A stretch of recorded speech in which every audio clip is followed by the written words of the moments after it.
Que Dios les bendiga. En esta oportunidad queremos reflexionar sobre una parábola sumamente importante que se encuentra en el Evangelio de Marcos capítulo 12, versículo 1 al 12. Las parábolas son una herramienta que Dios utilizó para comunicar verdades sumamente importantes sobre su reino, pero también sobre el rey. El contexto de esta parábola que vamos a estar reflexionando, que se encuentra en el capítulo 12 de Marcos, se encuentra en la última etapa del ministerio público de Jesús. Poco a poco va llegando ese momento que se describe como su pasión y muerte. El relato forma parte de una serie de confrontaciones entre Jesús y los líderes religiosos. El contexto del capítulo 11 es sumamente importante porque lo que encontramos es que Jesús entra en Jerusalén, purifica el templo, cuestiona la autoridad de los dirigentes religiosos. Al comenzar Marcos capítulo 12, Jesús continúa respondiendo a ese conflicto mediante esta parábola.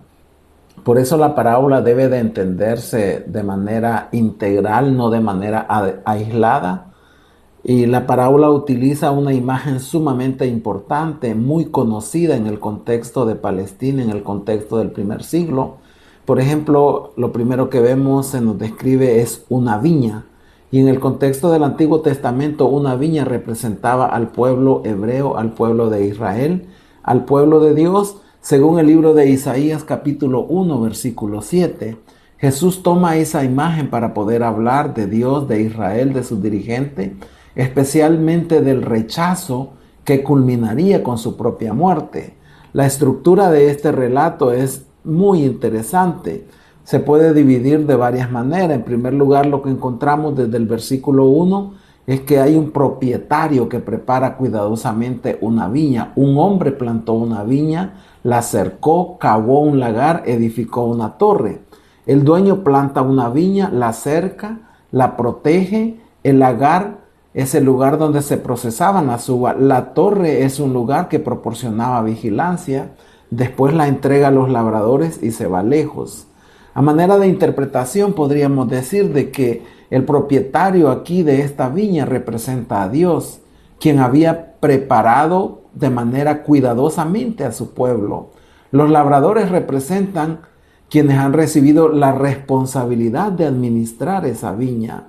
Aquí aparece de una manera muy importante el dueño de la viña es Dios.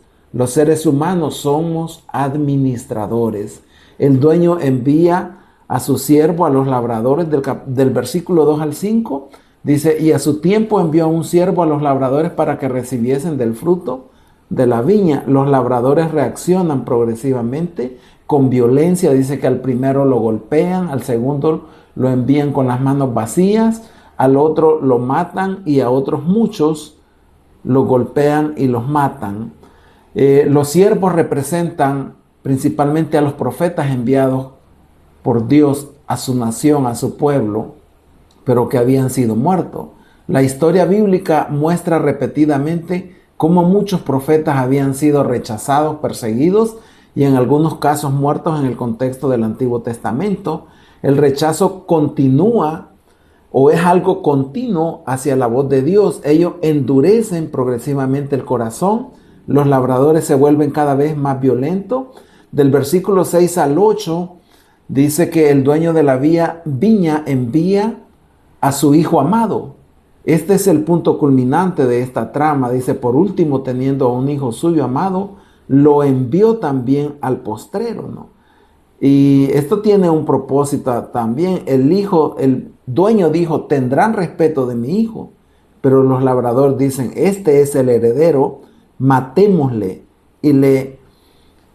porque él es el dueño de la heredad. La expresión hijo amado tiene un significado muy importante en el contexto de los evangelios. Hijo amado es muy evidente que está hablando de la persona de nuestro Señor Jesucristo. Hijo amado se repite varias veces en el contexto de los evangelios, y esto de que mataron al hijo amado está anticipando la muerte de nuestro Señor Jesucristo.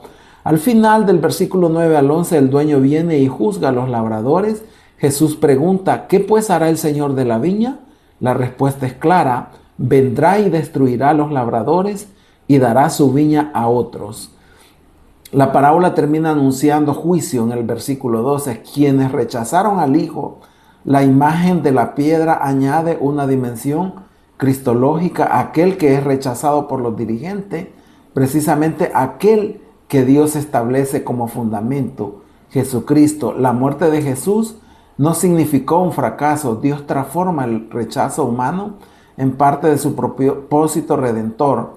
Los líderes comprenden que Jesús estaba hablando de ellos, y la reacción de ellos en el versículo 12 dice, y procuraban prenderle porque entendían que decía contra ellos aquella parábola, pero temían a la multitud y dejándole se fueron. Es decir, ellos comprenden que Jesús está hablando de ellos, sin embargo, no responden con arrepentimiento.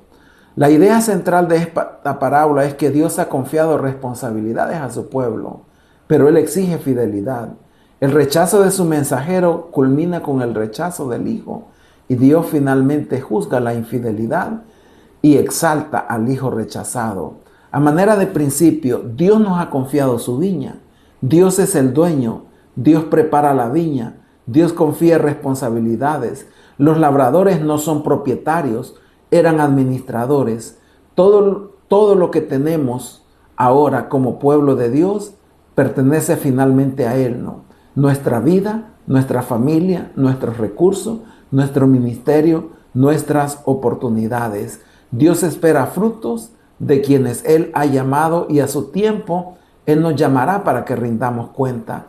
El rechazo de los mensajeros culmina en el rechazo del Hijo. La pregunta interesante para cada cristiano es, ¿qué haremos con Jesucristo, el Hijo de Dios, el dueño de la viña? Dios es el dueño, el verdadero dueño, y Él exige que todo lo que nos ha confiado, un día rindamos cuenta a Él. Esta parábola nos recuerda que los cristianos somos administradores, no somos propietarios absolutos.